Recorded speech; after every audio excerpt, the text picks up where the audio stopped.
All right. So please tell me what was the last point?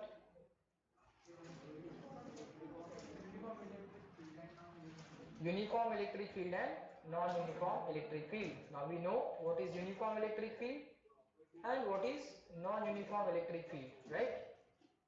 Those points we have discussed now. Okay, this one, right? So write down the next point, electric flux.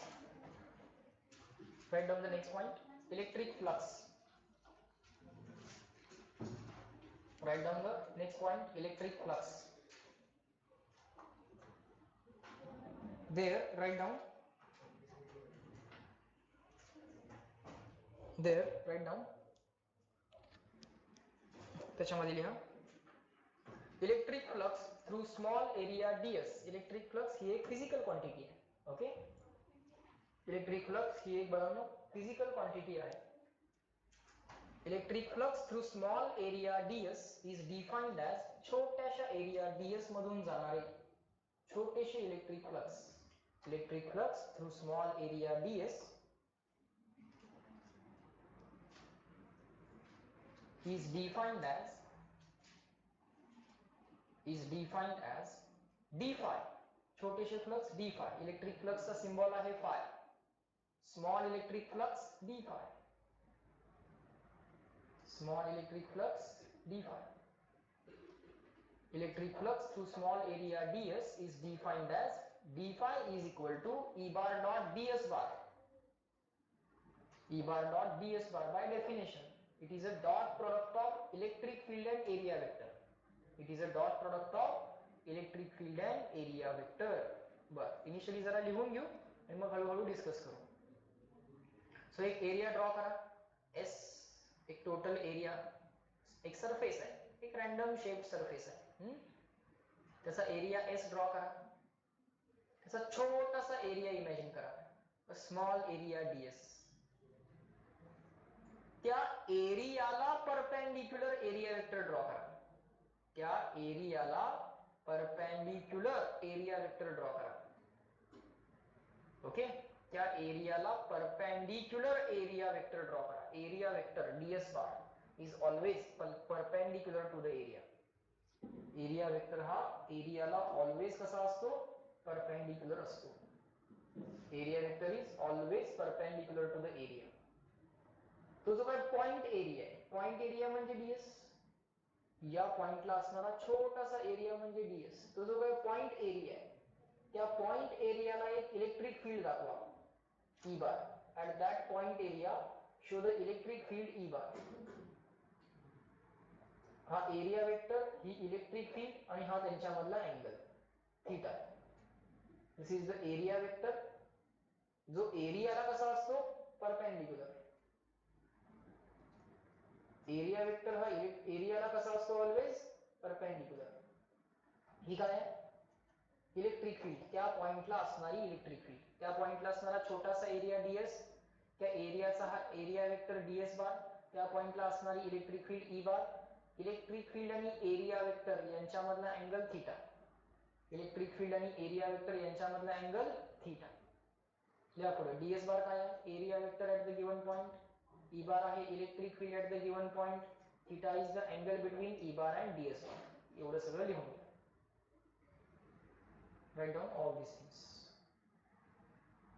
छोट्याशा area ds मधून cross होणारे electric flux d phi कसे define केले? E bar dot ds बार. कसे define केले? E bar dot ds बार असे define केले.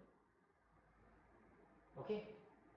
Electric flux एक फिजिकल क्वांटिटी. इलेक्ट्रिक फ्लक्स काय आहे? एक physical quantity.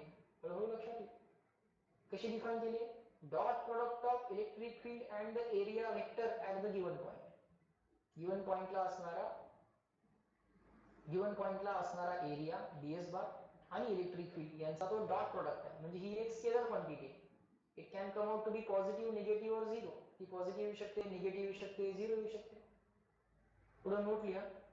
Direction of area vector is always perpendicular to area. Direction of area vector is always perpendicular to area. Area वेक्टरची direction ही एरियाला always कशी असते? परपेंडिक्युलर असते. Direction of area vector is always perpendicular to area. Direction of area vector is always perpendicular to area. पुढे लिहा. From d phi is equal to, d phi म्हणजे काय, छोटेसे electric flux through area ds, छोट्याशा area ds मधनं जाणारे छोटेसे electric flux. From d phi is equal to e bar dot ds bar. या इक्वेशन वरनं काय लिहिता येते आपल्याला, दोन वेक्टर्सचा तो डॉट प्रोडक्ट आहे. कसा लिहिता येईल, d phi ला magnitude of first vector into magnitude of second vector into cos of angle between them. So e into ds into cos theta. समजत जाते, जी स्टेप अडके तिथे विचारायचं.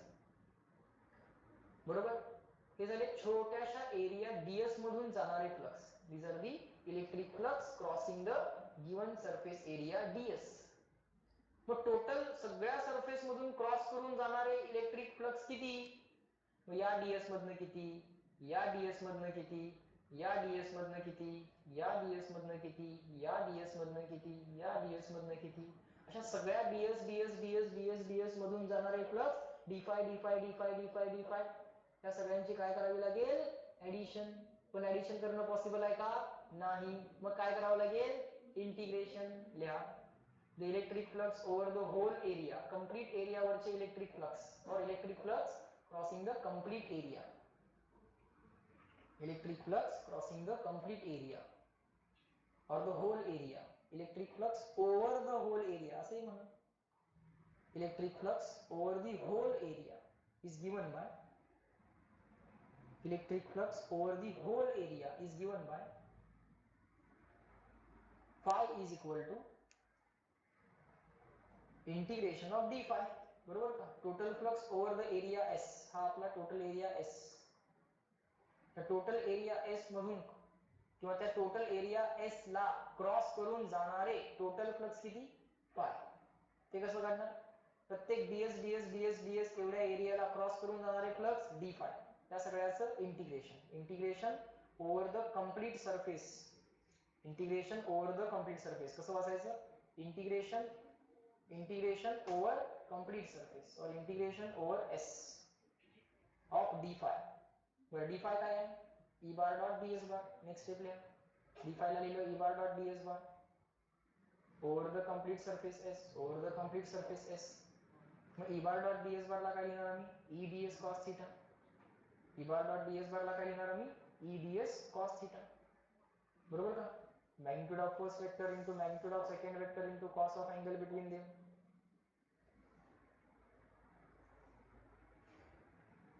बर. पण समजा ओव्हर दिस एंटायर एरिया इलेक्ट्रिक फील्ड जर युनिफॉर्म असेल, म्हणजे प्रत्येक पॉइंटला इलेक्ट्रिक फील्डचा मॅग्निट्यूड आणि डायरेक्शन जर सेम असेल, if the electric field is uniform over the given area वरती इलेक्ट्रिक फील्ड जर युनिफॉर्म असेल, कॉन्स्टंट असेल, then can I write, बघा, electric flux over the complete area काय असतात, integration e bar dot ds bar. बरोबर का. Integration e bar dot ds bar. d phi काय आहे, e bar dot ds bar. d phi काय आहे, e bar dot ds bar. मग overall five किती असणार, integration e bar dot ds bar. बरोबर का. Small electric flux d phi, total electric flux five, म्हणजे याचे इंटिग्रेशन. मग इलेक्ट्रिक फील्ड जर कॉन्स्टंट असेल तर ती इंटिग्रेशनच्या काय येणार, बाहेर. If at all points on the area if the electric field is constant then it will come out of integration. मग integration of this complete surface area will give you one single area vector. yes or no. Integration मध्ये आत फक्त काय शिल्लक राहील, ds बार. ds म्हणजे काय असतो, एरिया वेक्टर. किंवा ds बार म्हणजे काय असतो, एरिया वेक्टर. किंवा s बार म्हणजे काय असतो, एरिया वेक्टर. एरिया वेक्टर एरियाला ऑलवेज कसा असतो, परपेंडिक्युलर. एरिया वेक्टर एरियाला ऑलवेज कसा असतो, परपेंडिक्युलर. बर. मग हा जो काही टोटल एरिया वेक्टर आहे तो टोटल एरियाला कसा असेल, इफेक्टिव्ह टोटल एरियाला कसा असेल, तो परपेंडिक्युलर. त्याच्यामध्ये फायनल फॉर्म्युला काय होणार, E इंटू एस इंटू, बघा, टोटल इलेक्ट्रिक फ्लक्स कसं जाणणार आपण, जर इलेक्ट्रिक फील्ड कॉन्स्टंट असेल तर. जर electric field over the given surface constant नसेल तर तुम्हाला हा फॉर्म्युला वापरावा लागेल.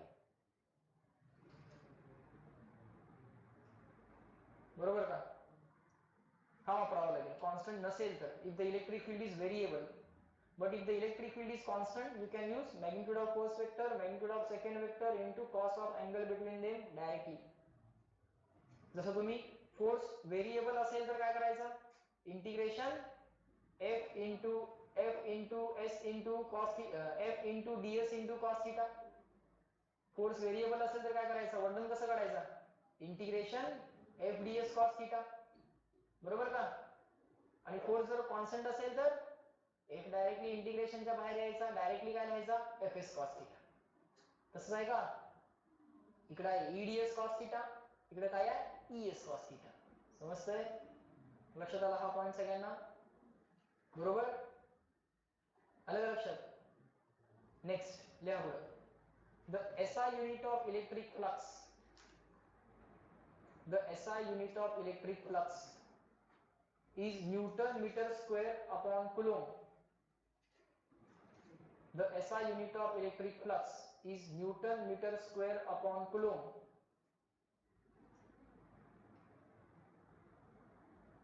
युनिट आपण कॅल्क्युलेट करूया. चला इलेक्ट्रिक फ्लक्सचं युनिट कॅल्क्युलेट करूया. सांगा बरं, इलेक्ट्रिक फ्लक्स साठी कुठलाही फॉर्म्युला जो आपल्याला माहित आहे, डी फाय साठी सांगा, पाय साठी सांगा. फाय काय आपल्याकडे es cos थीटा असा आपण लिहू शकतो. कधी वापरायचा हा फॉर्म्युला, कधी वापरायचा, phi equal to es cos theta किंवा e bar dot s bar, जर इलेक्ट्रिक फील्ड कॉन्स्टंट किंवा युनिफॉर्म असेल तर, आणि इलेक्ट्रिक फील्ड व्हेरिएबल असेल तर integration e ds cos theta. Clear, हा केव्हा वापरायचा आणि हा केव्हा वापरायचा. Integration e ds cos theta if the electric field is variable, and इथे सांगितलं सरळ सरळ, if the electric field is uniform म्हणजे कॉन्स्टंट असेल तर es cos थीटा. ओके, एक आपल्याला फॉर्म्युला तर माहिती आहे, phi equal to es cos theta, बरोबर. मग युनिट ऑफ इलेक्ट्रिक फ्लक्स काय येणार, e चं युनिट काय, इलेक्ट्रिक फील्डचं युनिट काय, इलेक्ट्रिक फील्डचं युनिट काय, it is force per unit charge, E is equal to F upon Q, म्हणजे काय येणार, न्यूटन पर कुलोम्ब. एरियाचं युनिट काय, मीटर स्क्वेअर, कॉस तर युनिट लेस असतंय, आलं का, newton metre square upon coulomb, आलं का. जर याला थोडंसं रिअरेंज करूया, newton into metre upon coulomb into metre, चालेल. न्यूटन मीटर म्हणजे कोण, joule, joule is newton metre, आठवलंय का, joule is newton metre, joule per coulomb into metre. पण या जूल पर कुलोम्बलाच लोक व्होल्ट असं म्हणतात. काय म्हणतात, volt. This joule per coulomb is also non as volt. So काय युनिट झालं इलेक्ट्रिक फ्लक्सचं, जूल पर कुलोम्बलाच काय म्हणतात, व्होल्ट. आणखीन एक युनिट आहे, सायंटिस्टचं नाव आहे volt, capital V. Joule per coulomb म्हणजे व्होल्ट. सो आन्सर काय झालं, व्होल्ट मीटर. समजलं का सगळ्यांना, युनिट समजलं सगळ्यांना. Is this unit clear to all of you, loudly. Okay.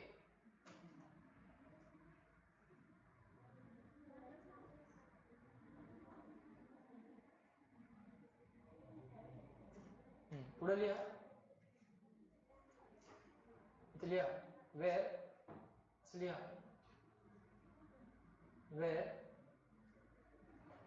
Joule per coulomb म्हणजे काय, joule per coulomb, joule per coulomb is equal to काय, व्होल्ट, म्हणजेच कॅपिटल व्ही. ओके, मला डायमेन्शन्स कॅल्क्युलेट करून दाखवा त्याचे, डायमेन्शन्स कॅल्क्युलेट करून दाखवा. डायमेन्शन साठी कुठलं वापरणार, युनिट कुठलं वापरणार, व्होल्ट मीटर वापरणार, joule per coulomb into meter वापरणार, का newton metre square upon coulomb वापरणार, newton metre square upon coulomb वापरणार. वापरा बरं, करा, use it and tell me what is the answer.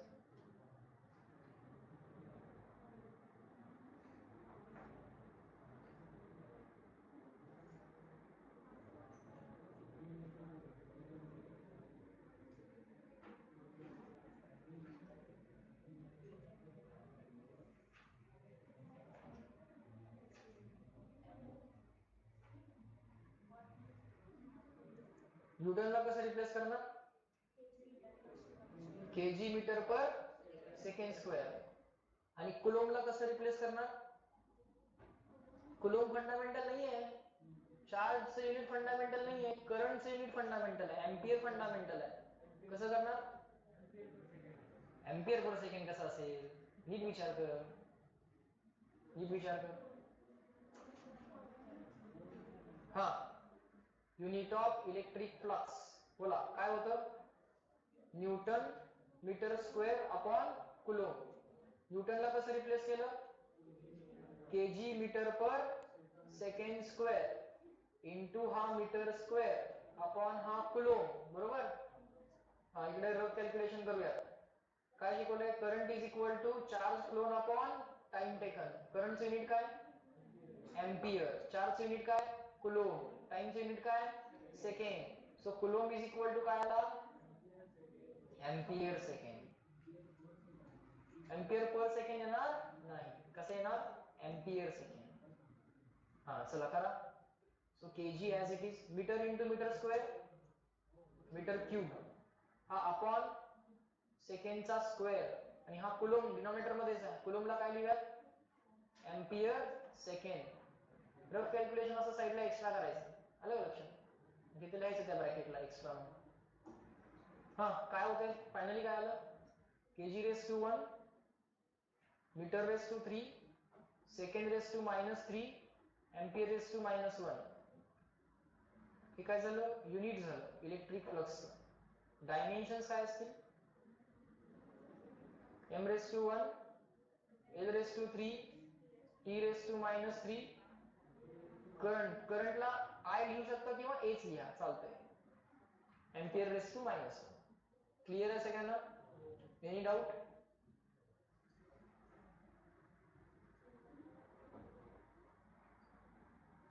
समजतंय?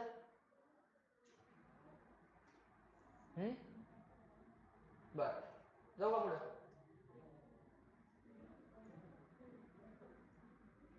पुढे म्हणा. स्पेशल केस झालं काय सगळ्यांचं? लिहा. Special cases. केस 1, फक्त डायग्राम ड्रॉ करा, बाकी काही करू नका. फक्त डायग्राम ड्रॉ करा, बाकी काही करू नका. स्पेशल केस म्हणा, केस 1, and just draw the diagram, nothing else. Just draw the diagram.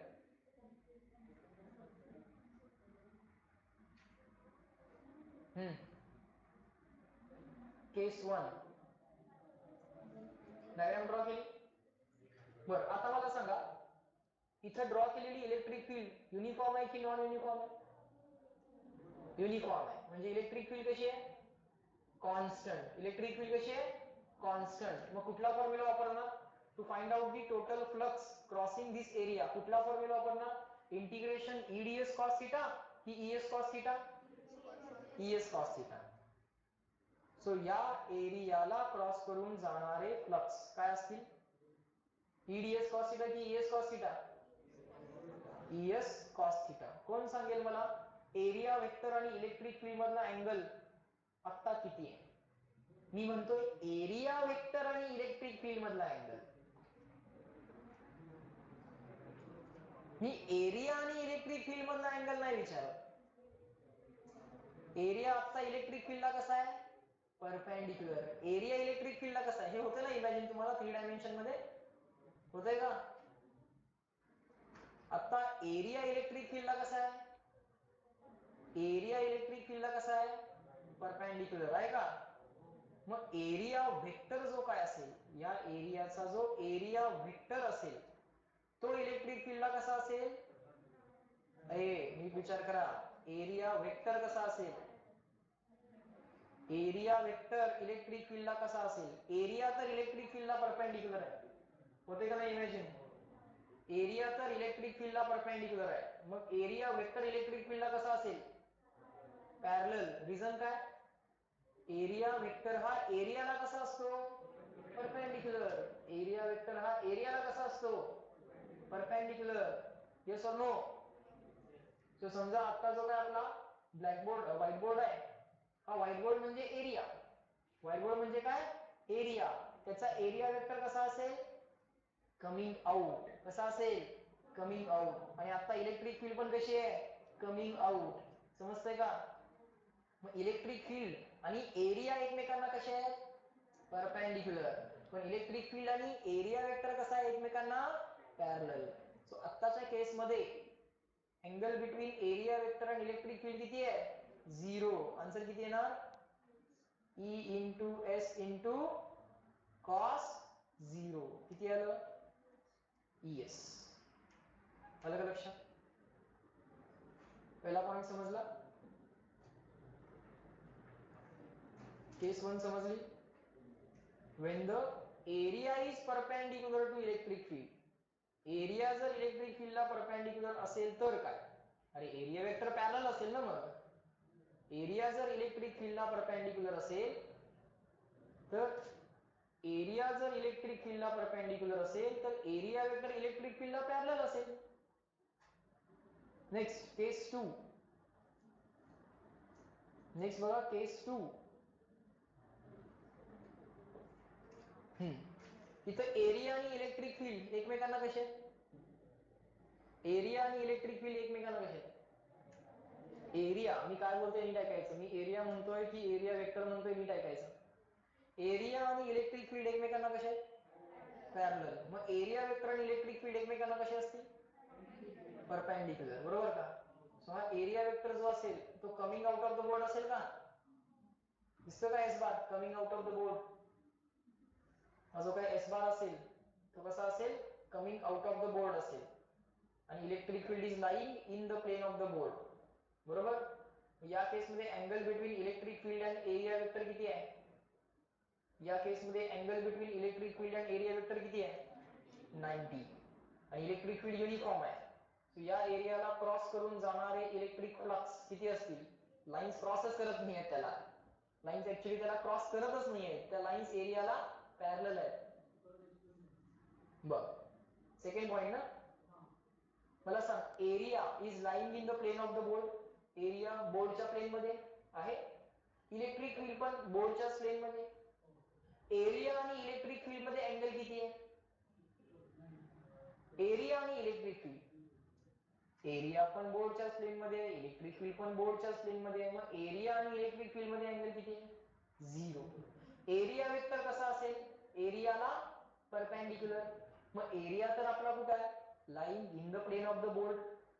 हा आपला जो काही एरिया आहे तो lying in the plane of the board आहे. मग त्याचा एरिया वेक्टर कसा असेल, coming out of the board आहे का, दिसला का एरिया वेक्टर. मग हा area vector which is coming out of the board आणि electric field which is rightward, यांच्यामध्ये अँगल किती असेल, 90. समजलं, झालं का इमॅजिन सगळ्यांना. जेव्हा जेव्हा परत एक्सप्लेन करायचं तेव्हा सांगा, आय विल डू दॅट. कळाले सगळ्यांना आता, बरोबर. सो इलेक्ट्रिक फील्ड आणि एरिया वेक्टर यांच्यामधला अँगल आता किती असेल, 90. बरं इलेक्ट्रिक फील्ड कॉन्स्टंट आहे की व्हेरिएबल आहे, over the given area constant. Uniform electric field आहे, at all points it is constant. So कुठला फॉर्म्युला वापरणार, integration E d s cos theta की integration E d s cos theta की E bar dot S bar, E bar dot S bar. काय येणार answer सांगा पटपट पटपट. E bar dot S bar म्हणजे काय येणार, E into S into cos theta. म्हणजे आन्सर किती आलं, E into S into cos 90. किती आलं कॉस 90 चा आन्सर, 0. 0 इंटू एनिथिंग किती आलं, 0. Is that clear to all of you, समजले सगळ्यांना. सो या केस मध्ये काहीच इलेक्ट्रिक फ्लक्स याला क्रॉस करून जात नाही, समजतंय का, क्लिअर. बरोबर झालं का सगळ्यांचं, समजून घ्या, सिंपल सिंपल पॉइंट्स. नेक्स्ट केस 3 म्हणा, केस 3 म्हणा. एक युनिफॉर्म इलेक्ट्रिक फील्ड दाखवा, show one uniform electric field दाखवली का. Call this as first, call this as second, call this as third. आता एक लेफ्टवर्ड इलेक्ट्रिक फील्ड आहे बघा, लेफ्टवर्ड युनिफॉर्म इलेक्ट्रिक फील्ड आहे का, लेफ्टवर्ड युनिफॉर्म इलेक्ट्रिक फील्ड आहे. आता मला सांगा, इकडे बघा, लक्ष द्या, एक मिनिट इकडे लक्ष द्या.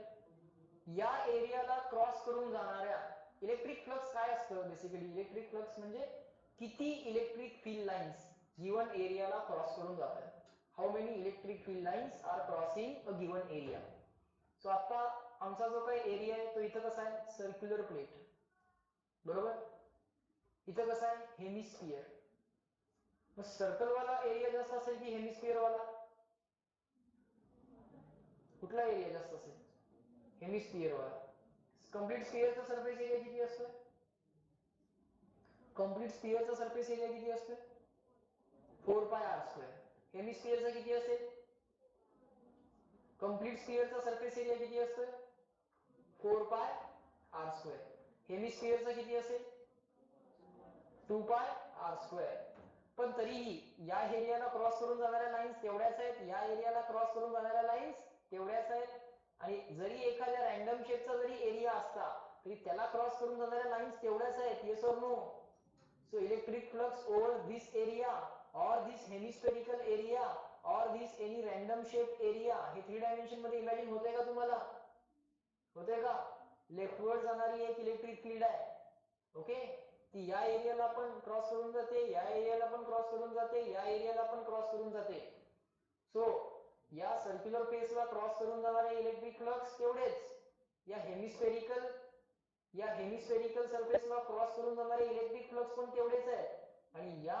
रॅन्डम शेप सरफेसला क्रॉस करून जाणारे इलेक्ट्रिक फ्लक्स पण तेवढेच आहेत याचं रिझन असं आहे की या इलेक्ट्रिक फील्डला इथला परपेंडिक्युलर एरिया बघा नाहीतर इथला परपेंडिक्युलर एरिया बघा नाहीतर इलेक्ट्रिक फील्डला इथला परपेंडिक्युलर एरिया बघा हे तिन्ही एरिया काय आहे सेमच आहे येस ऑर नो लॉजिक काय बघा की जेव्हा हा तुमचा एरिया वेक्टर असतो आणि जेव्हा तुमची ही इलेक्ट्रिक फील्ड असते बरोबर तेव्हा over the area S if the electric field is E then what are the flux crossing that area E bar dot S bar त्याला काय लिहिता तुम्ही E into S into cos theta अरे पण हा S cos theta म्हणजे कोण component of S in the direction of E bar yes or no S cos theta हा vector in the direction of electric field आहे हा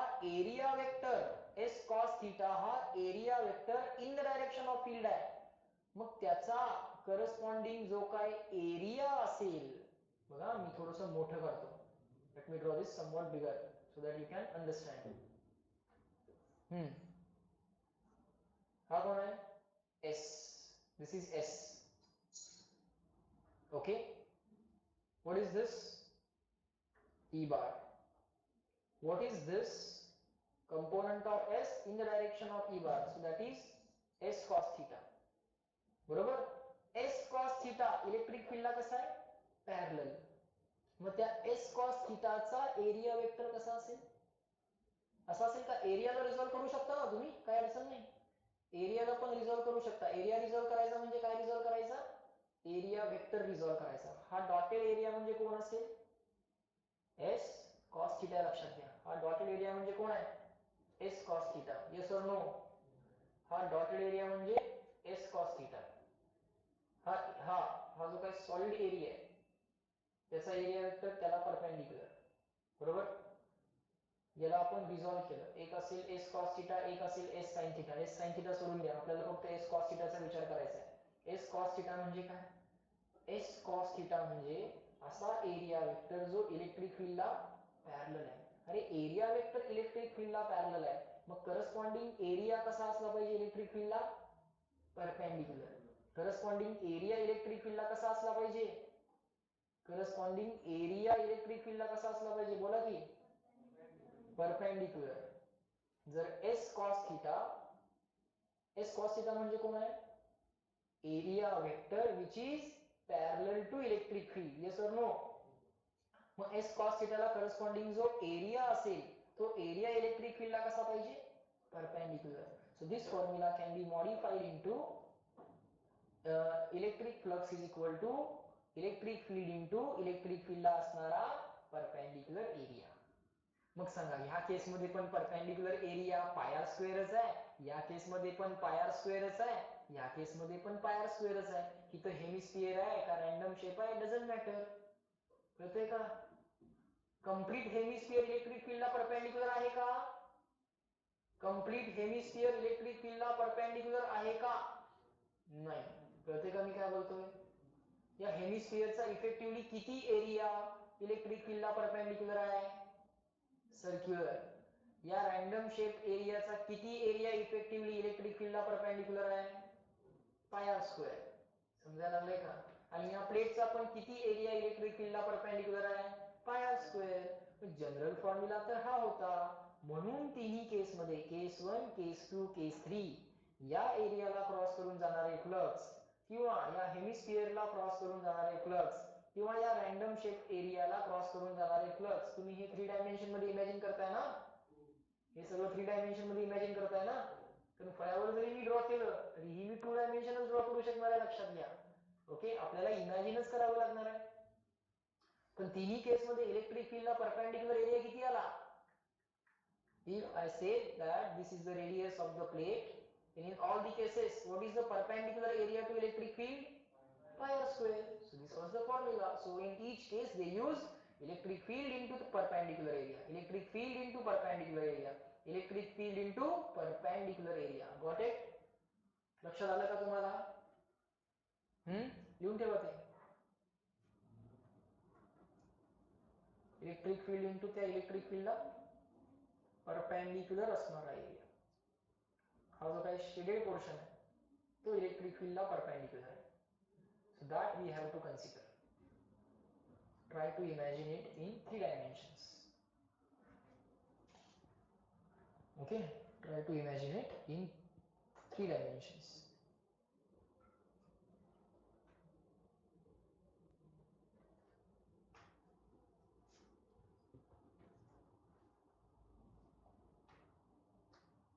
Clear? Done? Yeah.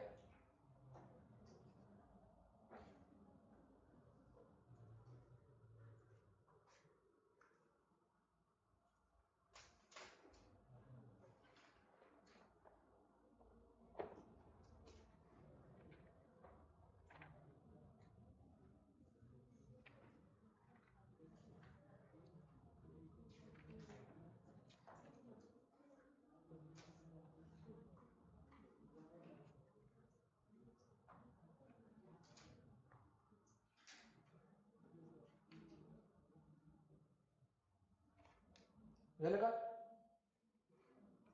जायचं पुढे?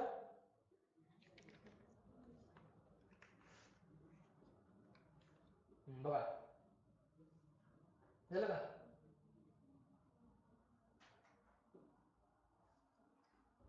बरं, नेक्स्ट पॉइंट आहे गॉस कॉइन इलेक्ट्रोस्टॅटिक्स. पण त्याच्या आधी मी काही गोष्टी सांगतोय बघा. पुढे लिहा.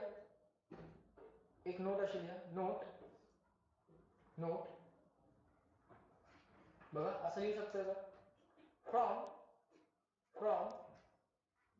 d phi is equal to e bar dot ds bar from d phi is equal to e bar dot ds bar. Can we say d phi is equal to e into ds into cos theta? Can we say yes or no? Yes. What is ds cos theta? It is the area, component of area which is perpendicular to electric field. Electric field ला मी area म्हणतोय की area vector म्हणतोय नीट ऐकायचं.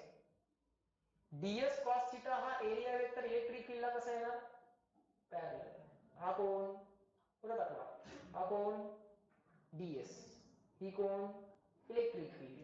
हा कोण? Theta. हा कोण? ds cos theta. हा एरिया वेक्टर इलेक्ट्रिक फील्डला कसा आहे? पॅरलल. मग त्या ds cos theta ला करस्पॉन्डिंग जो एरिया असेल तो मात्र कसा असेल? Perpendicular. Very good. So can I say the component of ds हा आमचा ds, बरोबर का? हा कोण? हा आमचा ds आणि हा कोण आमचा ds cos theta. Area resolve झाल्यासारखंच आहे ना हे. एरिया तर रिझॉल्व केल्यासारखंच आहे. ds cos theta आणि ds sin theta मध्ये? हा कोण आहे? Component of ds which is perpendicular to electric field. Can we say that? So electric field, can we write it as d phi by ds, but that ds should be perpendicular? E is equal to d phi by ds. Can we say that? Tell me yes or no. Yes. So yeah. Clear?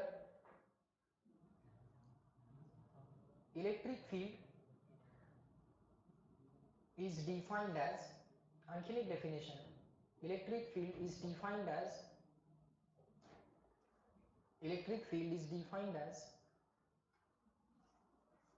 electric flux per unit area. Electric field is defined as electric flux per unit area की per unit perpendicular area? Perpendicular किंवा normal कसंही म्हणा. Per unit electric flux divide by म्हणजे per unit perpendicular area. Electric field is defined as the electric flux per unit perpendicular area. आणखीन एक definition electric field ची. मी electric फील्डचं unit काढूया sir. माहित आहे आपल्याला न्यूटन पर कुलम, पण दुसरं युनिट काढायचं. इलेक्ट्रिक फ्लक्सचं युनिट मी तुम्हाला सांगितलंय. काय सांगितलंय? Volt metre. काय सांगितलं होतं? Volt metre. कुठे गेलं? इथं आहे का? इलेक्ट्रिक फ्लक्स युनिट काय सांगितलं होतं? व्होल्ट मीटर सांगितलं होतं का?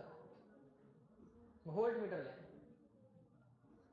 Volt metre. इलेक्ट्रिक फ्लक्सचं युनिट काय लिहा? Volt metre. हे एका इन्स्ट्रुमेंटचं नाव पण आहे माहिती तुम्हाला? Voltmeter, ammeter. नाम तो सुना होगा. व्होल्ट मीटर इन्स्ट्रुमेंटचं नाव पण आहे आणि इलेक्ट्रिक फ्लक्स युनिट पण आहे. आता लक्षात राहतं या विषयावर. आता परत विसरत नाही. हा अपॉन ds एरियाचं unit metre square. So electric फील्डचं युनिट काय आलं? Volt per metre.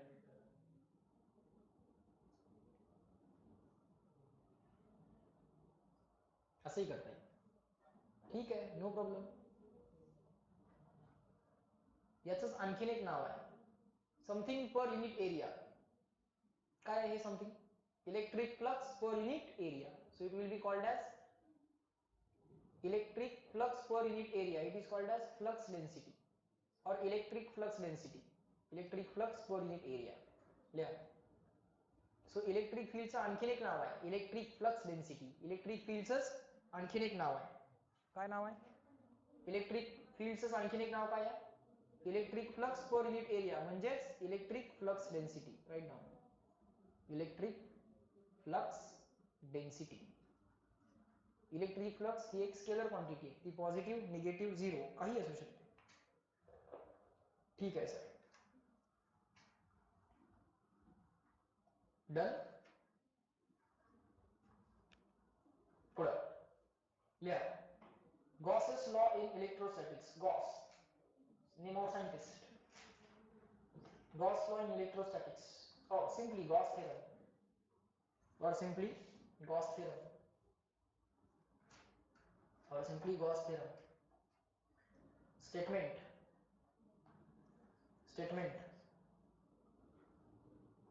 There the electric flux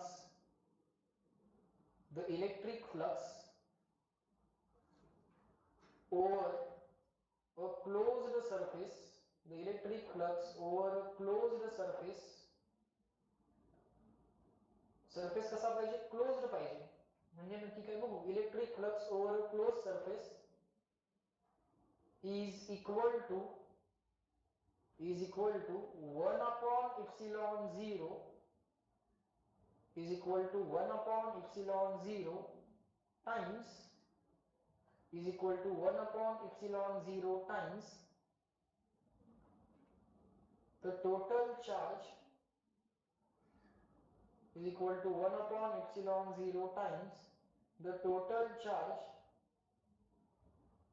enclosed by that surface is equal to 1 upon epsilon 0 times the total charge enclosed by that surface by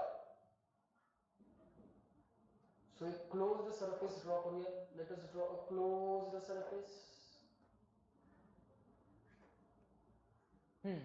This wall is open surface or closed surface?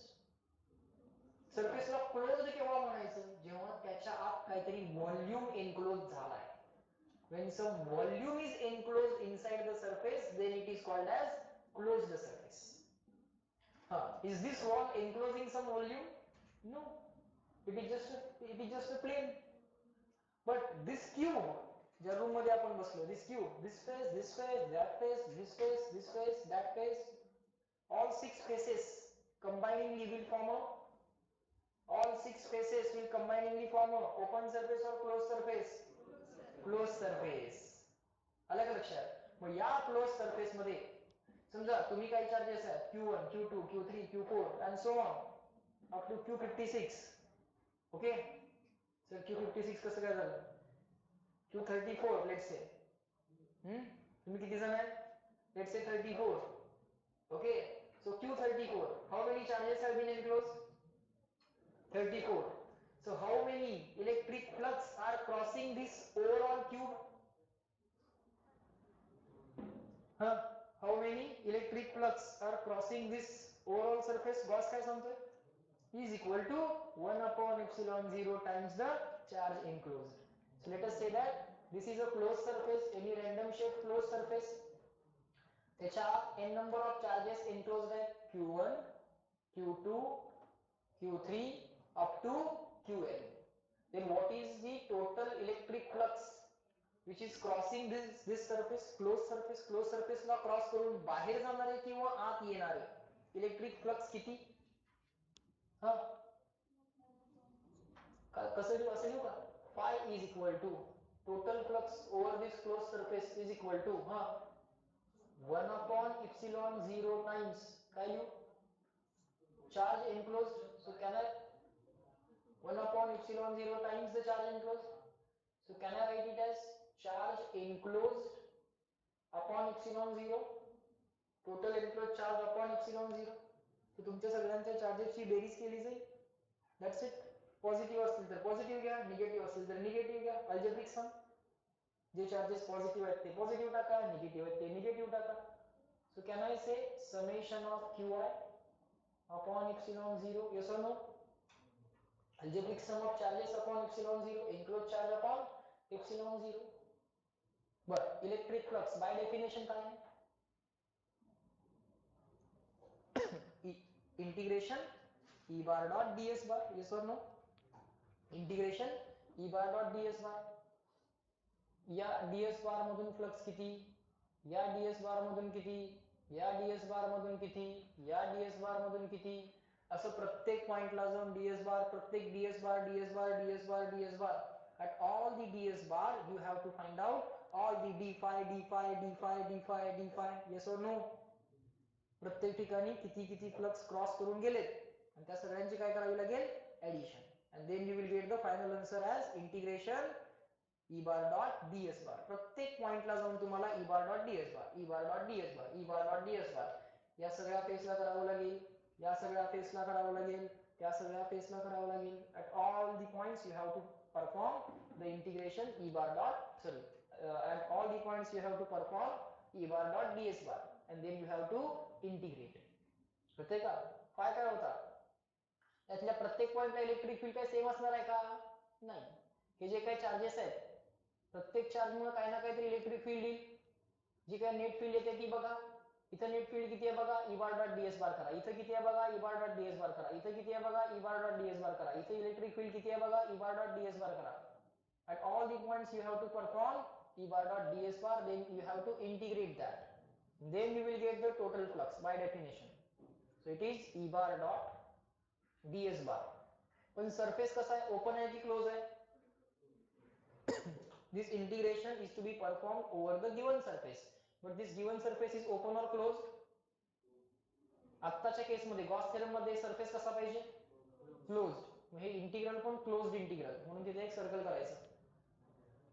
This integration is also closed integral. It is not open integral. Okay? So closed integral E bar dot ds bar is equal to 1 upon epsilon 0 times the charge enclosed, or simply charge enclosed upon epsilon 0.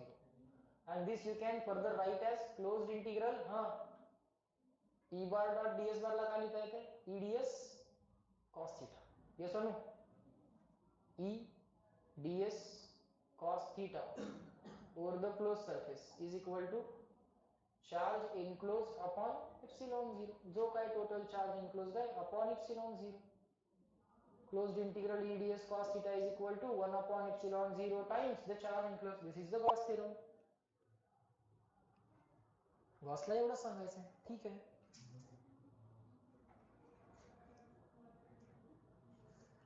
This is the Gauss theorem. Statement लक्षात आलं? Prove करायचा प्रयत्न करूया. Let us try to prove this. Okay? This proof will be asked only in the boards exam. Otherwise, no one is going to ask you this proof.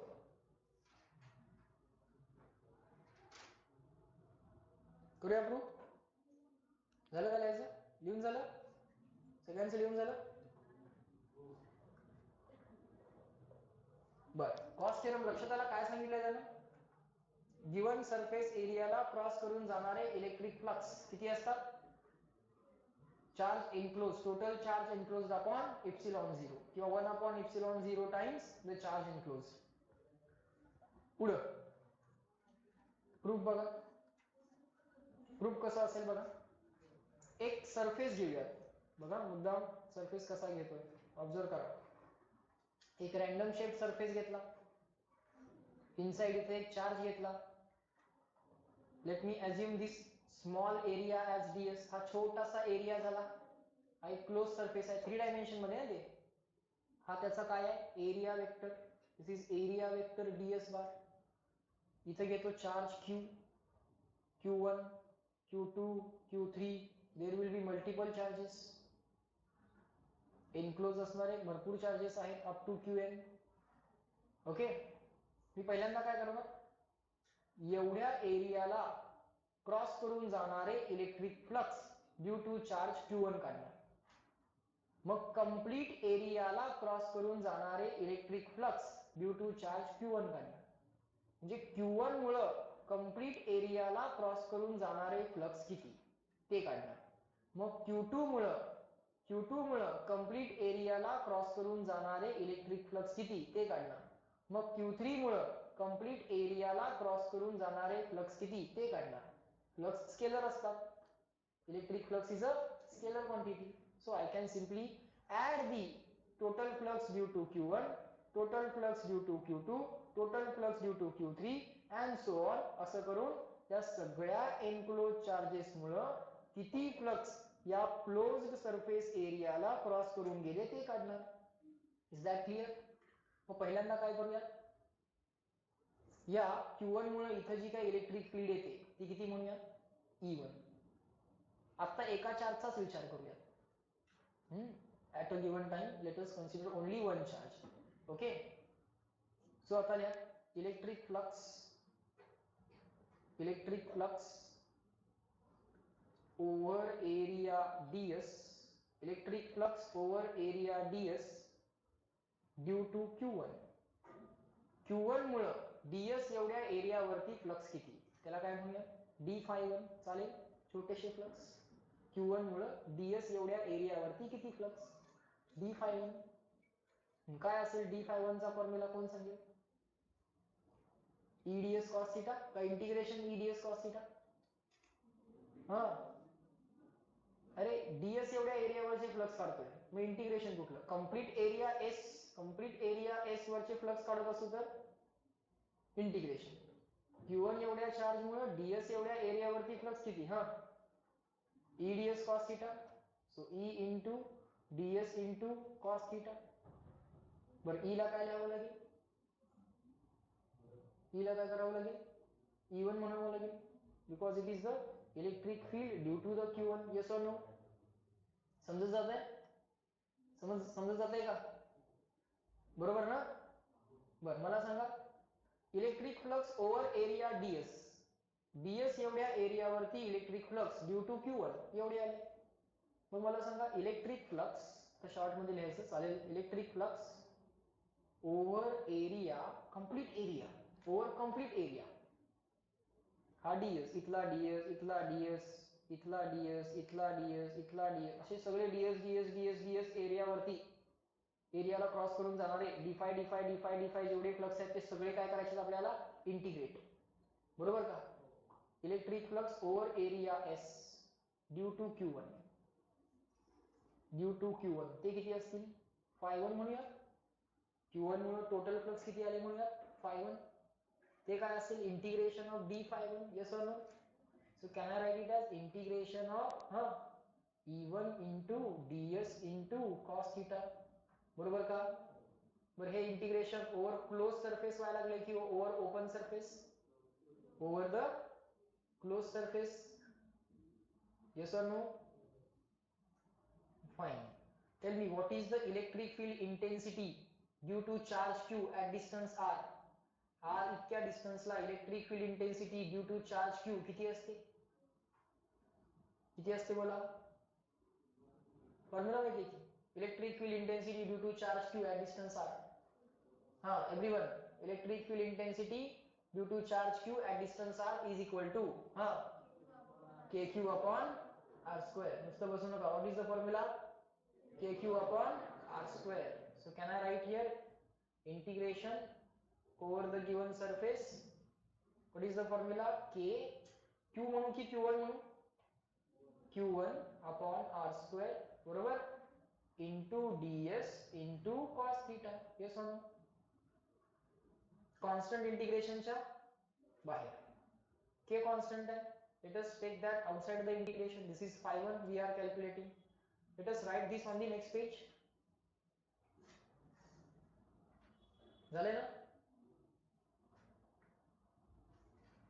हा काय आलंय आपलं, phi1 काय आलंय, इंटिग्रेशन हे आलं होतं k into q1 upon r square into ds into cos theta. Yes और नो? कॉन्स्टंट इंटिग्रेशनच्या बाहेर k into integration q1, q1 constant आहे ना, given charge q1, so you can take that outside the integration, no issues.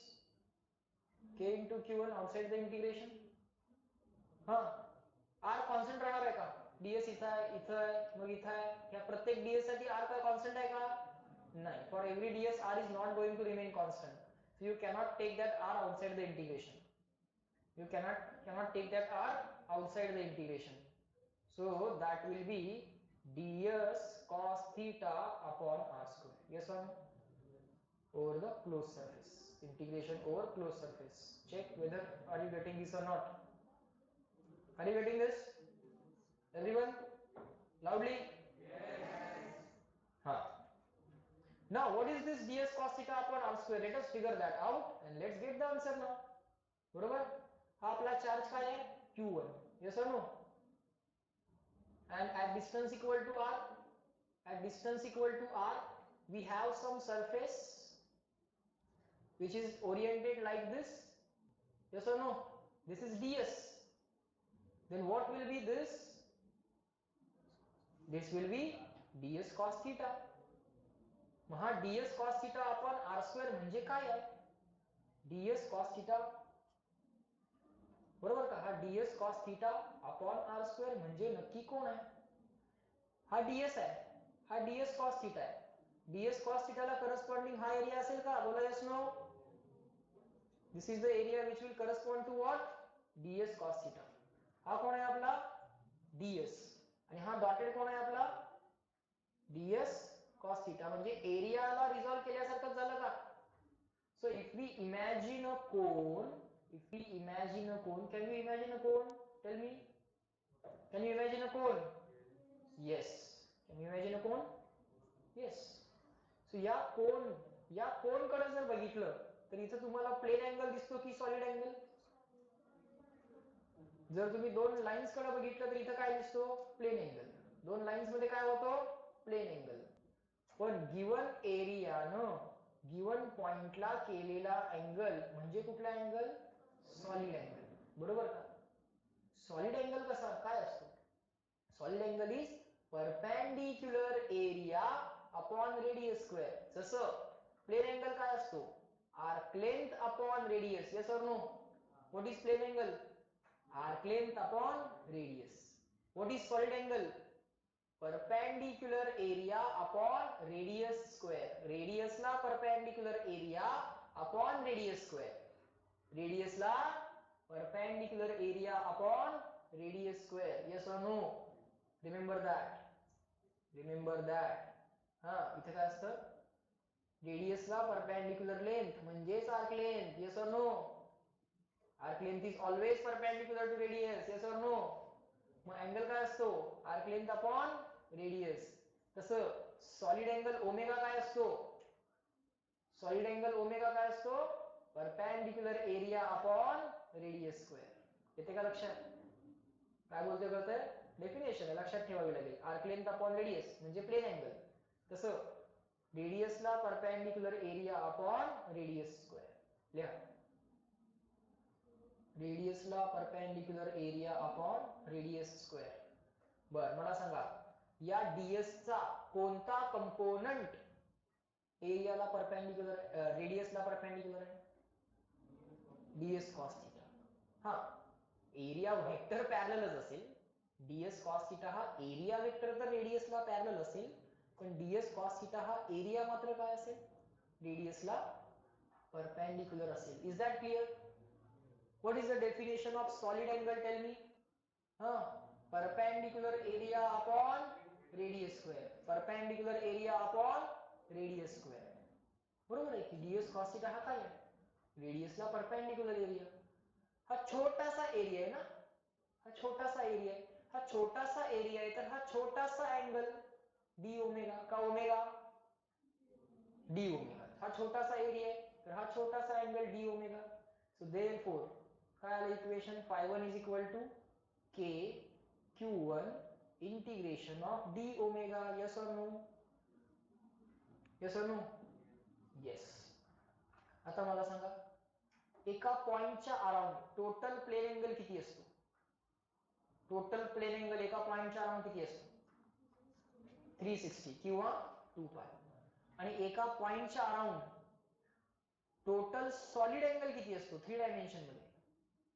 एका पॉइंटच्या around 3 dimension मध्ये solid angle किती असतो? प्लेन अँगल असतो 2 पाय. लक्षात ठेवा सॉलिड अँगल किती असतो? 4 पाय. क्लोज्ड सरफेसनं गिवन पॉइंटला केलेला अँगल बघा. गिवन सरफेसनं गिवन पॉइंटला केलेला अँगल, गिवन सरफेसनं गिवन पॉइंटला केलेला अँगल म्हणजे काय? Solid angle. पण हा सरफेस जर क्लोज्ड असेल तर पॉइंटच्या अराउंडचा total solid angle. Total solid angle किती असतो? 4 पाय. टोटल प्लेन अँगल किती असतो गिवन पॉइंटच्या अराउंड? अरे रेडियन मध्ये सांगा ना, 360 मधनं कुठं आणताय? मी आता पाय मध्ये बोलतोय. हा, पॉइंटच्या अराउंड टोटल प्लेन अँगल किती असतो? 2 पाय. पॉइंटच्या अराउंड टोटल सॉलिड अँगल किती असतो? 4 पाय. आपलं इंटिग्रेशन कसं चालू आहे? क्लोज्ड इंटिग्रेशन चालू आहे. सो आपला पॉइंट जो आहे तो एरियानं काय करून ठेवलाय? इनक्लोज करून ठेवलाय. एरियाचा शेप मॅटर करत नाही. मग तो स्पियर आहे का रॅन्डम शेपचा एरिया आहे का क्यूब आहे? अरे पॉइंट गिवन एरियाच्या आत एनक्लोज आहे ना. मग गिवन एरियाच्या आत जर पॉइंट एनक्लोज असेल तर त्या पॉइंटला असणारा टोटल सॉलिड अँगल किती असतो? 4 पाय. किती असतो? 4 पाय. सो ह्याचं इंटिग्रेशन आन्सर किती येणार? 4 पाय. डी ओमेगाचं इंटिग्रेशन ओमेगा. पण तो टोटल अँगल करायचा आहे ओव्हर द क्लोज सरफेस. त्याचा आन्सर किती येणार? 4 पाय. सो लिहा इथं k इंटू q1 इंटू 4 पाय. रिझन काय? टोटल सॉलिड अँगल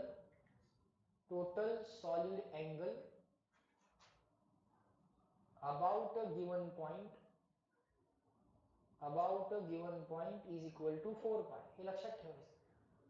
हे काय करायचं? लक्षात ठेवायचं. हे तर सरळ आपल्याला काय प्रूव्ह करायचं? हे इंटिग्रेशन सरळ 4 पाय लिहून टाकायचं. तुम्हाला विचारणार नाहीये, तुम्ही आन्सर बरोबर लिहिलेला आहे. No one is going to ask you because they know this is the solid angle. D omega म्हणायचं, integration of d omega 4 pi लिहून टाकायचं. आन्सर येते नेक्स्ट स्टेपला. Hello. So electric flux due to the charge Q1 over the given close surface. Q1 मुळे किती flux आले? k into Q1 into 4 पाय. Next पेजला जाऊया. काय आलं phi1 सांगा. What is the value of phi1? हा k इंटू q1 इंटू काय आलं 4 पाय. चला k ला रिप्लेस करा. k ला कसं रिप्लेस करणार? हा 1 upon 4 pi epsilon 0 into q1 as it is into 4 pi as it is. 4 pi ला 4 pi कॅन्सल. आन्सर काय आलं? q1 upon epsilon 0 किंवा 1 upon epsilon 0 into q1. म्हणजे q1 एवढ्या चार्ज मुळे किंवा q1 एवढा चार्ज एनक्लोज झाला तर त्याच्यामुळं त्या सरफेस मध्ये त्या सरफेसला क्रॉस करून जाणारे फ्लक्स किती? q1 upon epsilon 0. हे सर नो कळतंय का? एका चार्ज मुळे कळालं. सिमिलरली q2 मुळे जेवढे फ्लक्स या सरफेसला क्रॉस करून जात असतील ते किती असतील? Correct. phi2 is equal to बरोबर सांगतात q2 upon epsilon 0. phi3 is equal to तिसऱ्या चार्ज मुळे या सरफेसला क्रॉस करून जाणारे फ्लक्स किती असतील? q3 by epsilon 0 and so on. Therefore total flux over the closed surface किती आले? phi is equal to phi1 plus phi2 so on up to phi n. म्हणजे काय बा? q1 by epsilon 0 plus q2 by epsilon 0 so on up to sir qn by epsilon 0. म्हणजेच काय? 1 upon epsilon 0 into summation qi. अरे म्हणजेच काय? 1 upon epsilon 0 into charge enclosed. Yes or no? 1 upon epsilon 0 into charge enclosed. Is that clear? 1 upon epsilon 0 into charge enclosed.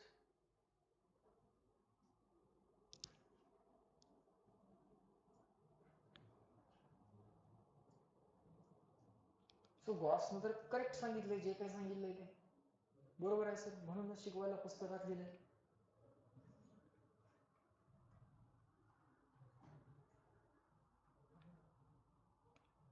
बर आता माझ्या प्रश्नांची उत्तर द्या. आर्यन आहे का लक्षात? हा Q एवढ्या चार्ज जर एनक्लोज झाला तर Q एवढ्या चार्जमुळे त्या सरफेसला एनक्लोज्ड सरफेसला क्रॉस करून बाहेर जाणारे किंवा आत येणारे फ्लक्स किती असतील?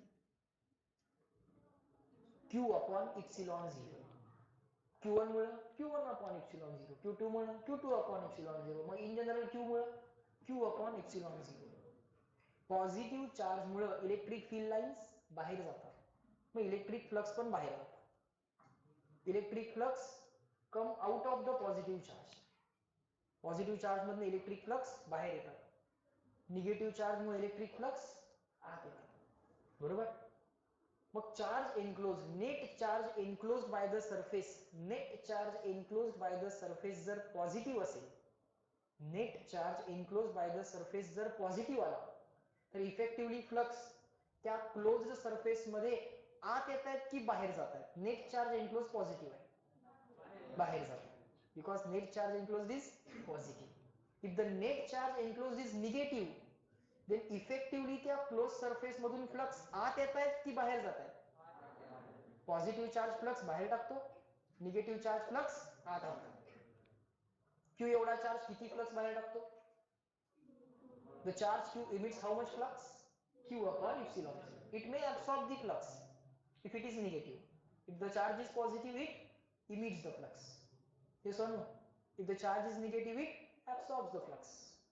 Net flux associated with the closed surface किती असतात? Charge enclosed upon epsilon 0. बाहेरचा चार्ज बघायची गरज आहे का? नाही. बाहेरचा चार्ज बघायची गरज नाही. सरफेसच्या बाहेर किती चार्ज आहे बघायची गरज नाही. सरफेसच्या आत किती चार्ज आहे तेवढंच बघायची गरज आहे. Charge enclosed upon epsilon 0. Is that clear? हा पॉइंट लक्षात आला? सरफेसचा shape doesn't matter. Shape of the surface does that matter? Close surface पाहिजे, त्याच्या आत किती चार्जेस आहेत बघा, दॅट्स इट. फक्त आतले बघायचे आहेत, बाहेरचे चार्जेस बघायचे नाहीत, हेही लक्षात घ्या. ओके, सो गॉस थिअरम म्हटलं की total flux over the closed surface is equal to 1 upon epsilon 0 times charge enclosed. Okay, आणि in general closed integral E ds cos theta is equal to charge enclosed upon epsilon 0. याच्या बाहेर किती charges आहेत doesn't matter, याच्या बाहेर किती charges आहेत doesn't matter. का बरं? Why the outside charges do not matter? Let us try to investigate that. Let us say that this is a closed surface. त्याला म्हणायचं Gaussian surface. काय म्हणायचं? Gaussian surface. सायंटिस्टला रिस्पेक्ट. सरफेसचे नाव पण सायंटिस्टच्या नावावरून दिले. This is called as Gaussian surface. This is our Gaussian surface. Okay. हा आमचा Gaussian surface झाला. स्पेलिंग काय फारसं मॅटर करत नाही, काळजी करू नका, डॉक्टर बनायचं आपल्याला.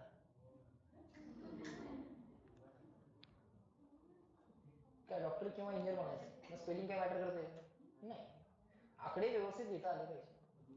1 2 3 4 कळलं पाहिजे, इंग्लिश समोरचा माणूस समजून घेतो. 182 आहे ते मात्र त्याला कळलं पाहिजे, एबीसीडी तो समजून घेतो. चार्जेस एनक्लोज्ड वालेच का बघायचे सांगतो. पॉझिटिव्ह चार्ज मुळे फ्लक्स आउटवर्ड, निगेटिव्ह चार्ज मुळे फ्लक्स इनवर्ड. समजा Q1 पॉझिटिव्ह आहे, Q2 निगेटिव्ह आहे, Q3 पॉझिटिव्ह आहे. ओके, सो Q1 फ्लक्स असे बाहेर टाकेल, yes or no? Q1 flux असे बाहेर टाकेल, ते सगळे क्रॉस करून या सरफेसला बाहेर जातील, yes or no? Q1 flux आत ओढेल. बेसिकली फ्लक्स म्हणजे काय असतं? How many lines are crossing the given area. How many lines are crossing the given area? That is called as electric flux, nothing else. More the flux, more lines are crossing the given area. More electric field lines. Electric field lines तर शिकलोच की आपण. हा आपला Q2 minus Q2. आता हा जो काय Q3 आहे हा पॉझिटिव्ह आहे. इलेक्ट्रिक फ्लक्स कसे करेल? बाहेर टाकेल. So those flux will ultimately come out of the surface. Yes or no? कारण हे चार्जेस एनक्लोज्ड आहेत. पण जे चार्जेस एनक्लोज नाही आहेत, the charges which are not enclosed, जे चार्जेस एनक्लोज नाही आहेत त्यांची काय गंमत आहे बघा. Let's say this is the positive charge, so this will radiate the flux or it will absorb the flux. It will radiate the flux. Flux आत आले का? सरफेस मध्ये आत आले का? पुढे गेले, बाहेर पण गेले. सो जेवढे आत आले तेवढे बाहेर पण गेले. सो याचे फ्लक्स या सरफेसशी असोसिएटेड आहेत का? नाही. हा, may be you can calculate the flux entering flux calculate करू शकता, पण ते परत बाहेर पण जात आहेत ना. जेवढे आत येत आहेत तेवढे बाहेर जात आहेत ना. जे चार्ज जर बाहेर असेल सरफेसच्या, तर जेवढे फ्लक्स आत येत आहेत तेवढे बाहेर जात आहेत. त्यामुळं त्यांच्या फ्लक्सचा विचार करायची गरज नाही. पण तोच जर एखादा चार्ज आत असेल तर, पॉझिटिव्ह चार्ज असेल तर flux will ultimately come out of the surface, yes or no? आणि हा चार्ज जर निगेटिव्ह असेल तर flux will ultimately come inside the surface because of that charge. Are you getting this? मग चार्ज बाहेरचा का मॅटर करत नाही? Is that clear? Why the outside charge doesn't matter? Is that clear? अजून explain करायची गरज आहे? नाही. शेप ऑफ सरफेस मॅटर करतोय? नाही. एनक्लोज चार्ज किती आहे बघायचं, that's it, you will get the answer. Okay, बर. आता गंमत आहे का सर? गंमत म्हणताय आणि फिजिक्स शिकवताय. हा, काय गंमत आहे बघा, मला सांगा. Electric flux over small area ds काढताना काय करायचं असतं? EDS cos theta. प्रत्येक पॉइंटला जायचं EDS cos थीटा, प्रत्येक पॉइंटला जायचं EDS cos theta, EDS cos theta, असं करत बसायचं. मग ती जी काय इलेक्ट्रिक फील्ड आहे ती कोण प्रोड्यूस करत असणार आहे? नक्कीच चार्जेस.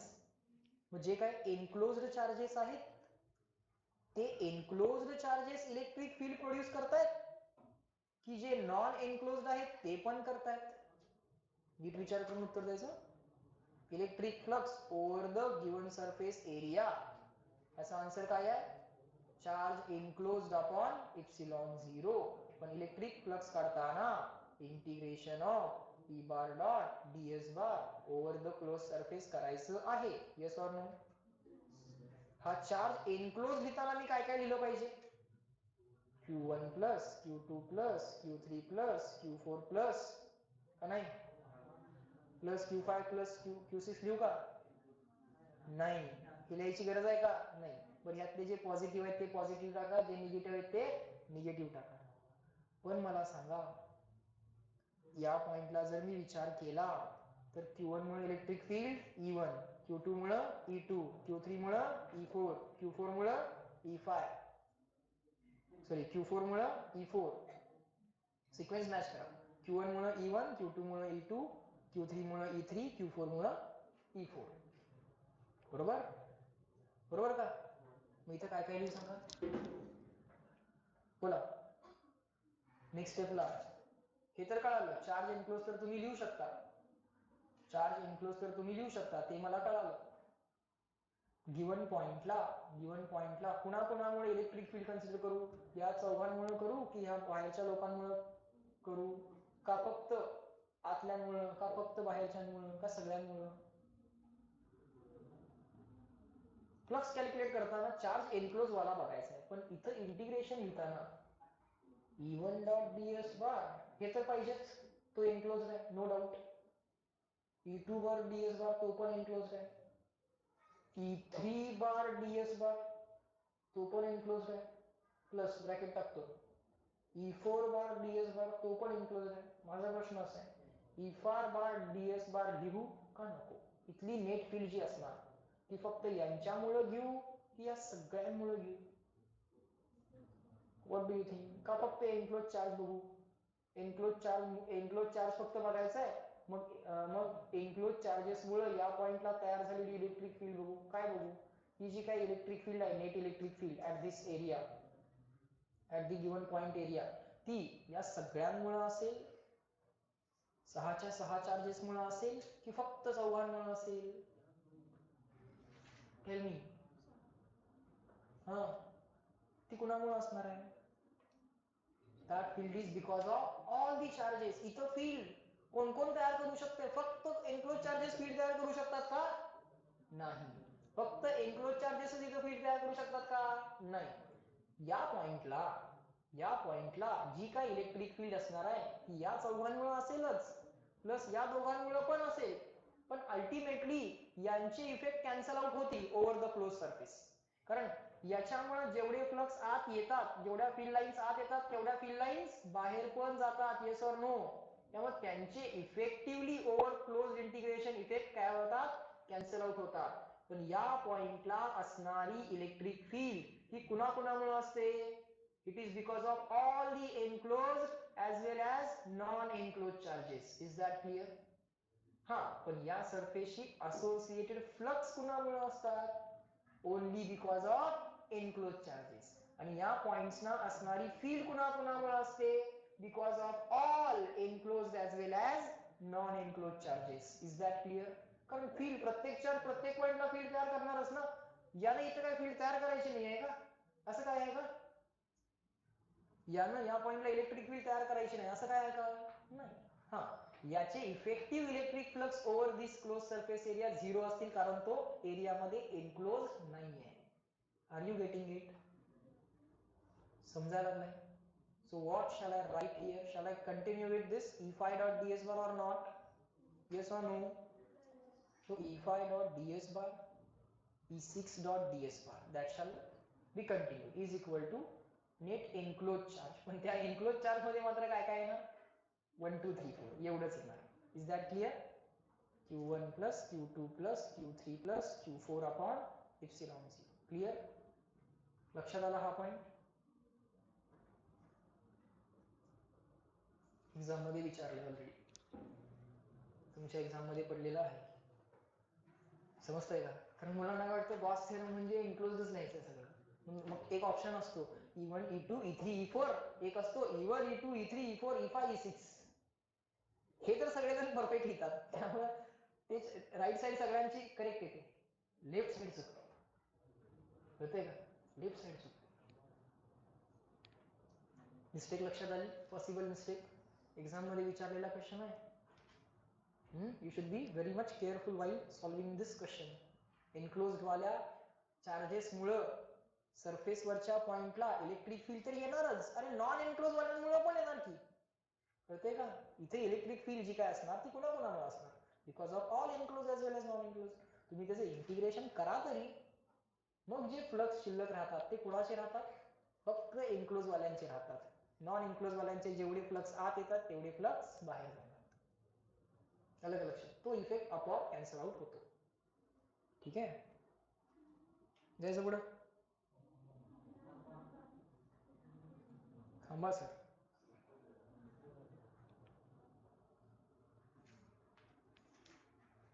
तिथे इम्पॉर्टंट म्हणून लिहा. That has been already appeared in the exam, so you cannot neglect this point. मी सांगत जाईल तुम्हाला कुठले कुठले पॉइंट्स इम्पॉर्टंट आहेत एक्झाम मध्ये, कुठले कुठले पॉइंट्स पडलेले आहेत. ते सगळे PYQs मी ऑलरेडी बघितलेले आहेत, दरवर्षी बघतो. त्यावेळी ती थिअरी अजून ॲडप्ट करतो. So that will definitely help you. झालं का? अरे काय करताय? PhD इम्पॉर्टंट आहे, मग PhD करायला पाहिजे का त्याच्यावर? हो म्हणते बाबा.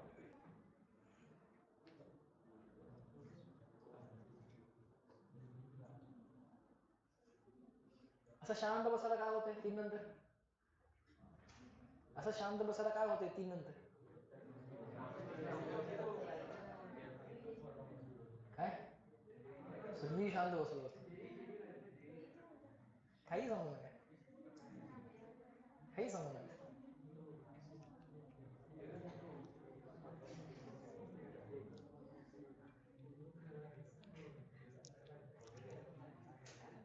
चला next.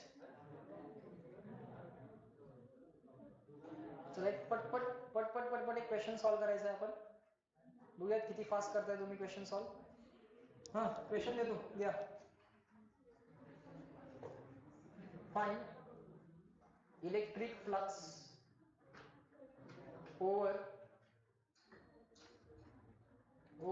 Gaussian surface, over given Gaussian surface, over given Gaussian GAUSS, over given Gaussian surface.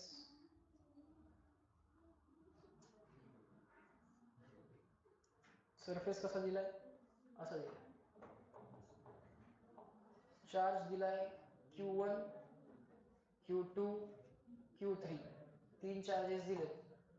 पहिला आहे 2 मायक्रोकुलम, दूसरा है -3 माइक्रोकुलम, तीसरा है 4 माइक्रोकुलम. Q4 आउटसाइड है -6 माइक्रोकुलम, Q5 Q6 बरोबर बरोबर का? कोणाचं आन्सर पहिल्यांदा इथे चेक करायचं आहे. 2 माइक्रोकुलम, 3 माइक्रोकुलम. सांगा टोटल फ्लक्स ओव्हर दिस सरफेस. ते एप्सिलॉन 0 ची व्हॅल्यू टाकून ते डिवाइड करून मला आन्सर पाहिजे. त्यांनी काढलेला आन्सर नको आहे.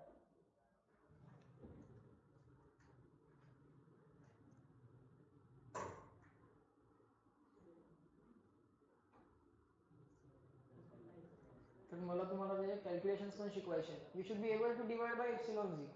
व्हाय नॉट? हा काय solution? Over given closed surface, surface जर क्लोज्ड असेल तर त्याच्याशी असोसिएटेड फ्लक्स कसे काढायचे? हा how to find out the flux associated with the given surface? Charge enclosed upon epsilon 0. Enclose कोण कोण आहे? Q1 Q2 आणि Q3, राईट? Q1 Q2 आणि Q3 अपॉन एप्सिलॉन 0. Q1 किती आहे? 2 मायक्रो, 2 नहीं है, 2 माइक्रो. Q2 किती आहे?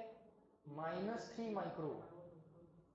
आणि sorry I made a mistake I think. Q2 किती आहे? -3 माइक्रो. आणि Q3 किती आहे? 4 micro upon epsilon 0. What is the answer then? This addition is what? 3 micro upon epsilon 0. Micro you can replace by 10 raised to minus 6. Correct, very good. What is epsilon 0? How will you replace that epsilon 0? Mark होते 9 into 10 raised to 9 होते हैं. लक्ष आहे का? Direct ही silly mistake होते. Exactly ही silly mistake मी तुम्हाला सांगणार होतो. Because you are immediately going to replace 1 upon epsilon 0, 9 into 10 raised to 9. असं होतं. epsilon 0 काय? 8.85 into 10 raised to minus 12. Exactly this silly mistake you have to avoid. पहिली गोष्ट. मी 1 upon 4 pi epsilon 0 replace करायला लागलोय की epsilon 0. आणि पण 8.85 ने येते तुम्हाला डिवाइड करायला? नाही. 8.85 ने डिवाइड करायला येत नाही. So keep it as it is. Keep it as it is. Now let us write one extra point. How to divide something by epsilon 0. See, what you know is this. 1 upon 4 pi epsilon 0. त्याची value किती? 9 into 10 raised to 9. This you already know. Write an extra point with a square bracket like this. मग मला सांगा 1 upon epsilon 0 ची replacement काय झाली? 4 pi into 9 into 10 raised to 9. Yes or no? So this is going to be the replacement for 4 pi into 9 into 10 raised to 9. Is that clear? He replacement झाली. So do that replacement and get the answer. Pi किती आला मग? 3 into 10 raised to minus 6. Let's do that on the next page. 1 upon epsilon 0 ची replacement काय आली? 4 pi into 9 into 10 raised to 9. This is the replacement for 1 upon epsilon 0. आपला answer काय आलाय? 3 into 10 raised to 6 upon epsilon 0. Answer काय येणार? 3 into minus 6 ना? Minus 6. 1 upon epsilon 0 ची replacement 4 pi into 9 into 10 raised to 9. Is that okay? बरोबर का? Let's write all the numbers together. 3 into 4 into 9 into pi and into 10 raised to what? 3. Correct?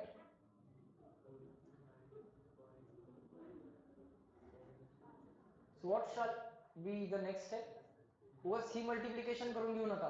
He multiplication करून घेतली एक मोठा number येणार. Into pi ला multiply करत बसावं लागणार. Let me suggest you the way. पायची value into 10 raised to 3 as it is. पहिल्यांदा काय करायचं सांगतो. यात असा कोणता नंबर आहे ज्याचा पाडा येत नाही? 3.40. ओके, त्याचा पाडा आपल्याला म्हणता येत नाही. It's table we cannot generate, right? And the second thing, if the number gets bigger and bigger, again its table becomes difficult. परत त्याचा पाडा डिफिकल्ट होतो. मग काय करायचं? तो नंबर शोधायचा पहिल्यांदा ज्याचा पाडा माहितच नाहीये. आणि छोट्या छोट्या नंबरनी पहिल्यांदा याला मल्टिप्लाय करून घ्यायचं. अजून एक नंबर तयार होईल ज्याचा पाडा माहित नसणार. Yes or no? ते जे उत्तर आले त्याला काय करायचं? 4 ने मल्टिप्लाय करायचं. ते जे आन्सर आले त्याला काय करायचं? 3 ने मल्टिप्लाय करायचं. This will give you the answer without any hassle. कळतंय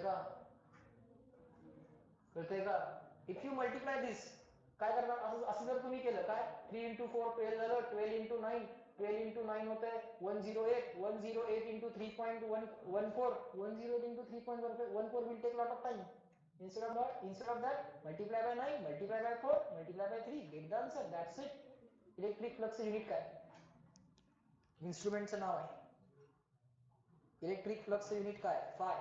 इन्स्ट्रुमेंटचं नाव आहे व्होल्ट मीटर. काय नाव आहे? Volt meter.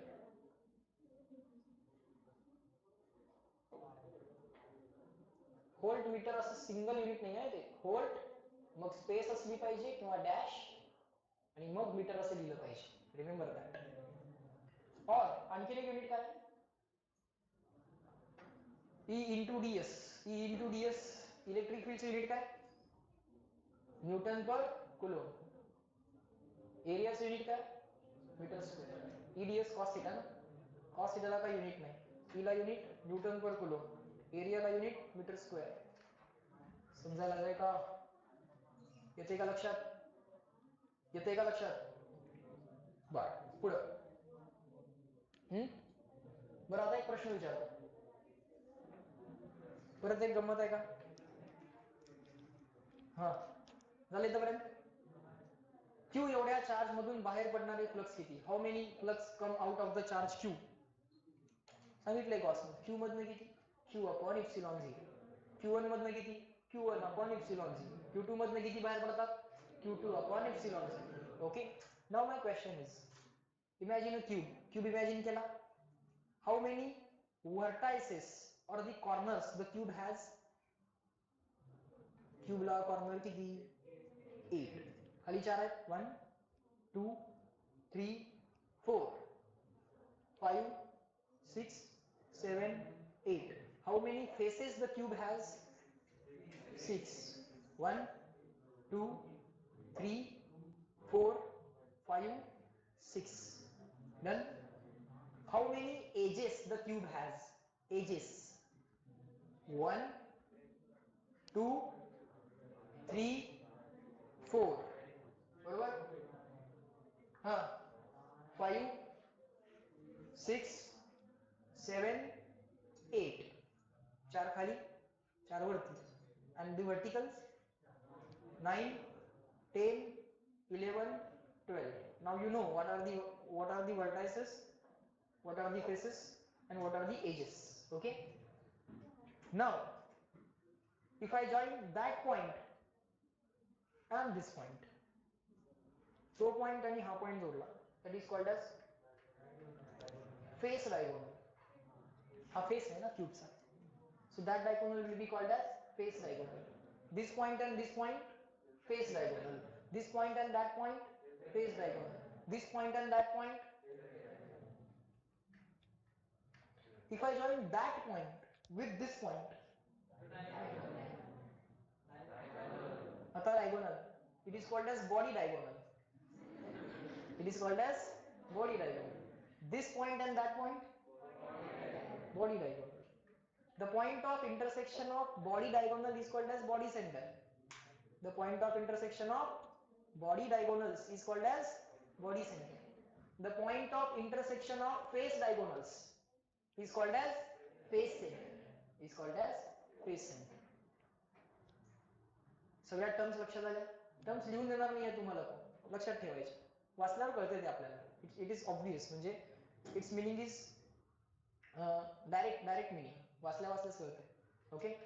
If I place a charge, now imagine a charge as a sphere. Whenever you imagine a charge, imagine it as a, whenever you imagine a point charge, imagine it as a sphere. If the sphere is placed at the, or if the charge is placed exactly at the body center ला charge ठेवला, how much flux it will radiate? किती flux? Positive charge मधनं किती flux बाहेर पडतील?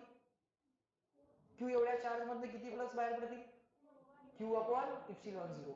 बाहेर पडले, या सगळ्या क्यूबला क्रॉस करून बाहेर गेले का? या सगळ्या क्यूबला क्रॉस करून बाहेर गेले. So how much flux are coming out of this cube? Charge enclosed upon epsilon zero. सगळा चार्ज एनक्लोज्ड आहे, विषय संपला. किती आलं? Q upon epsilon zero. If the charge is placed at the body center. So even if the charge is placed anywhere inside the cube, the answer would have remained the same. Q upon epsilon zero. But let me place the charge at the body center, exactly cube च्या middle point ला. बरोबर? मग त्या charge मधनं किती flux बाहेर पडले? Q upon epsilon zero. जे बाहेर पडले ते क्यूबला क्रॉस करून बाहेर जातील की नाही? जातील. Now the question is, how many flux are crossing any one of these 6 faces? कुठल्याही एका फेस मधून किती फ्लक्स जातील? बरोबर चार्ज कुठे ठेवलाय? सेंटरला, सिमेट्री. त्यातनं फ्लक्स किती बाहेर पडले?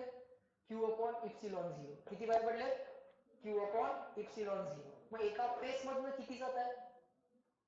क्लोज सरफेस आहे ना क्यूब म्हणजे. मग या फेस मधनं किती बाहेर पडले? त्यातनं किती बाहेर पडले? त्यातनं किती बाहेर पडले? यातनं किती बाहेर पडले? यातनं किती बाहेर पडले? How many flux are crossing any one of the face? What is the answer? Loudly. विचार बरोबर आहे तुमचा, पटकन सांगा. Q अपॉन इप्सिलॉन झिरो एवढे टोटल फ्लक्स बाहेर पडले. त्यातले एका फेस मधनं किती गेले? Q upon epsilon 0 upon 6. Yes or no? Q upon epsilon 0 upon 6 म्हणजे काय? Q upon 6 epsilon 0. Q upon 6 epsilon 0 यातनं गेले. Q upon 6 epsilon 0 यातनं गेले. Q upon 6 epsilon 0 त्या पेस मधनं गेले. अशा 6 पेस मधनं गेले. मग टोटल क्यूब मधनं बाहेर किती गेले किंवा आत किती आले? चार्ज निगेटिव्ह असतील तर आत येतील आणि चार्ज पॉझिटिव्ह असेल तर बाहेर जातील क्लास. किती बाहेर गेले? टोटल Q upon epsilon 0 त्यातले 1/6 यातनं गेले, 1/6 त्यातनं गेले. Is this clear? Now let me place a charge at the face center. Let me place a charge at the face center. So imagine a cube and imagine its face center. Now you know what is face center.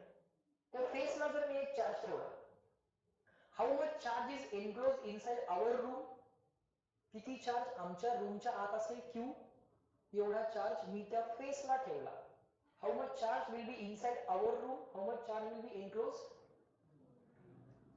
Q entire charge. Imagine it a sphere. त्या स्फिअरचा centre म्हणजेच एक sphere आहे. तो स्फिअरचा centre exactly त्या फेसच्या सेंटरला आहे.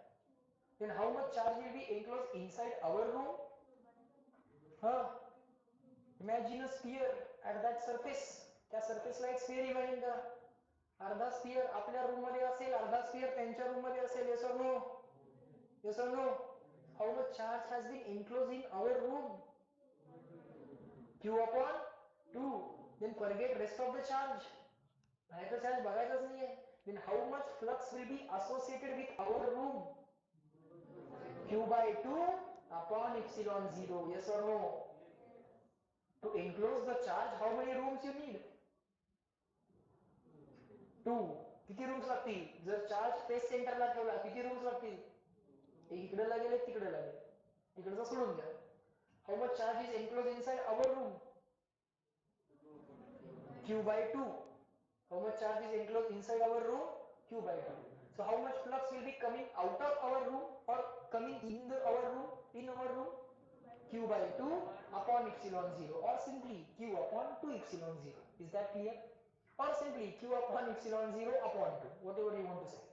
Clear? Let me place the charge at the edge. हा edge है? क्या edge ला charge ठेवला? Imagine a sphere. How many rooms you need to enclose the charge? How many rooms you need to enclose a spherical charge? Sphere is a three-dimensional thing. I place that sphere at the edge of that room or edge of this cube.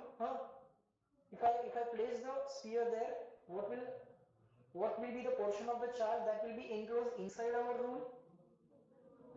Think of it. Q by 2, Q by 4, Q by 4 or Q by 3? Q by 3, no? How many rooms you need to enclose that charge completely? How many rooms? 4. This one, that one, the behind one, and that one. ही एक पाहिजे, पलीकडची एक पाहिजे, मागची एक पाहिजे आणि मागच्याच्या पलीकडची एक पाहिजे. Yes or no? So 4 rooms will enclose the charge completely. So each room will have the share of what? 1/4. So बाकीच्या चार्जला विसरून जा. How much charge is enclosed inside our room? Q by 4. So how much flux will be either coming out of our room or coming in our room? Q by 4 upon epsilon 0. Clear? Getting it? Let me do one more thing. If I place a charge at the corner there, how much charge will be in my room, in our room, or in our cube? आपल्या cube मध्ये किती charge असेल आता? If I place a spherical charge at the corner of the cube, think of how many rooms you need to enclose that charge. Think of how many rooms you need to enclose that charge completely. And then decide the share of each room. आणि त्यानंतर प्रत्येक रूमचा share imagine करा, decide करा. Tell me first. How many rooms? How many rooms you need? किती? 8. 8 का 12? नीट विचार करा. 8 or 12? Think again. If I place the cube at the corner there, नाही, cube नाही place केला. काय place केला? Spherical charge. If I place a charge at the corner of the cube, then how much charge will be enclosed in my room? So for that, I need to ensure how many rooms. I need to calculate how many rooms I need to totally enclose that charge. Huh? How many? 8. On this floor, how many rooms you need? On this floor, 4. And on the upper floor, you need 4 more rooms. Yes or no? या floor वरच्या किती? 4. वरच्या floor वरच्या किती? 4. So that will give you total number of rooms required is 8. Yes or no? Each room will have how much share of the charge? 1/8. 1/8. So या room मध्ये किती charge enclosed आहे? Q/8. किती चार्ज enclosed आहे? Q/8. So what are the flux? So what is the amount of flux which is either coming out of this room or coming out of this room or coming into this room? Q/epsilon 0 upon 8 or Q/8 upon epsilon 0 or in general Q upon 8 epsilon 0. Is that clear? समजते का? Point लक्षात आला? This point has been again and again asked in the exam.